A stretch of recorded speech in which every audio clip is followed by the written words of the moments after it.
जय धन्वंतरी मित्रों, मैं आज जो कहने जा रहा हूँ आपको कि हमारे शरीर में फैटी लीवर, लिवर सोरियासिस और लिवर कैंसर कैसे होता है। क्योंकि हम जो खाना खाते हैं उसमें कहीं ना कहीं हम डेड फूड खाना ज़्यादा खा लेते हैं।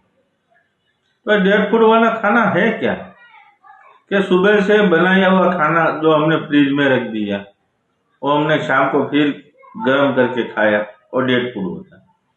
फिर बीमार पशु का शरीर जिसका हम नॉनवेज खाते हैं, बीमार मछली का हम नॉनवेज बना के खाते हैं, तो ये है डेड फूड। और ये डेड फूड हमारे लीवर में जाते ही एसिड की मात्रा बढ़ा देता है और हमको लिवर सोरियासिस, लिवर कैंसर और फैटी लिवर हो जाता है। जय धन्वंतरी मित्रों, क्यों ना हम आज से अच्छा और